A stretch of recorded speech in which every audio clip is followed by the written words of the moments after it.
Tilaimutu Nagarajan atau lebih dikenali sebagai RJ Nagarajan yang berasal dari Kuala Lumpur telah mencipta rekod dalam buku rekod Malaysia atas pencapaiannya mendaki puncak 9 gunung tertinggi di 7 benua yang terkenal iaitu 7 Summits Plus. Antara puncak gunung yang didaki ialah Gunung Everest di Nepal, Gunung Denali di Alaska, Gunung Kilimanjaro di Tanzania, benua Afrika dan lain-lain. Seven Summit itu adalah gunung setiap gunung yang tertinggi di setiap benua ya.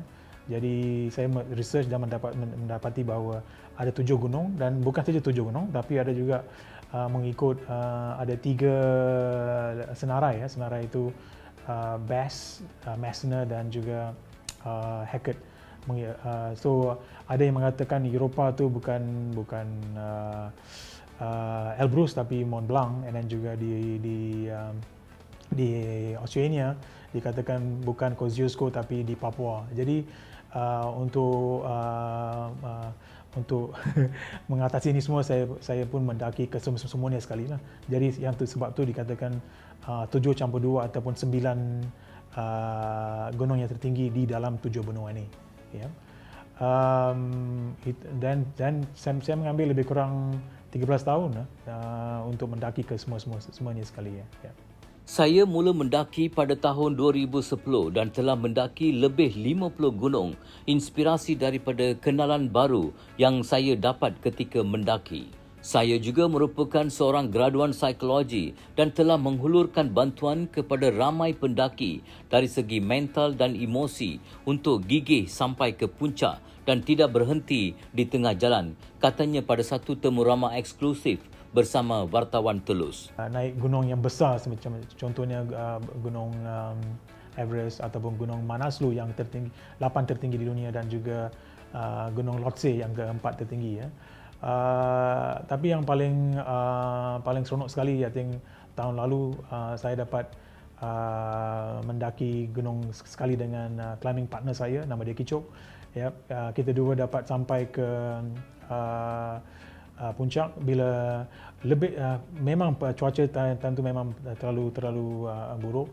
Kebanyakan daripada climber yang turun, lebih daripada 80% pendaki-pendaki menurun, tapi kita boleh dikatakan lucky lah ya. Very lucky, kita tunggu dalam kemah, then kita check weather report, ada sedikit opportunity, and kita pun try, let's try, kalau dalam ada setengah hari kita boleh dapat sampai ke summit. So malam tu walaupun cuaca buruk, kita pun naik dan kita tunggu di camp 4. Bila cuaca berubah, kita pun sampai ke puncak ya. The most happiest moment adalah bukan saja berkibar bendera Malaysia tapi juga menyanyikan negaraku sekali dengan Kicok. That is the best moment ya, saya rasa lah. And sekali dengan Sherpa semua join sekali, that was the best moment for me in terms of pendakian, especially di sini ya.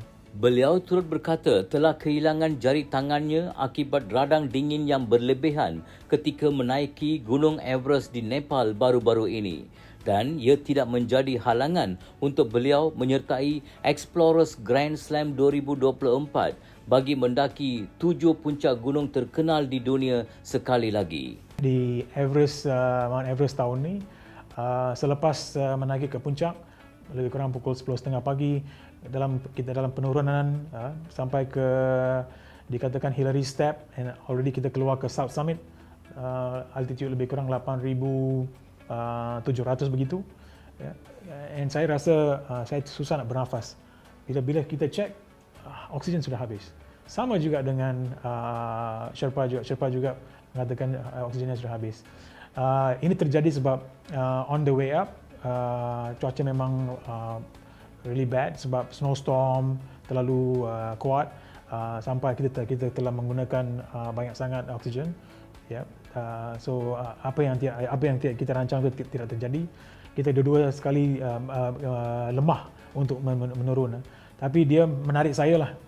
Menarik saya sampai ke camp 4. Saya juga mendapat juga banyak frostbite dan juga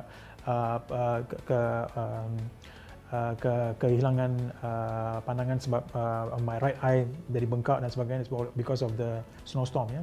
So then sampai ke camp 4 ada kawan Sherpa tu akan datang bantu saya sampai ke camp 3 dan di camp 3 saya direscue menggunakan helikopter lah ya. Tapi semua selamat lepas tu, tapi insiden tu bila kehabisan oksigen dan menurun dari sana South Summit ke camp 4 tu paling memang parah sekali lah sebab memang tidak boleh bernafas. Memang tidak boleh nafas sebab tak ada oksigen langsung ya. Setiap kali saya nafas mungkin saya ambil satu step lepas tu jatuh.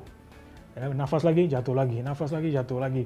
So memang panjang perjalanan tu sampai ke camp 4, sampai ditarik and then dibantu oleh siapa lain ya.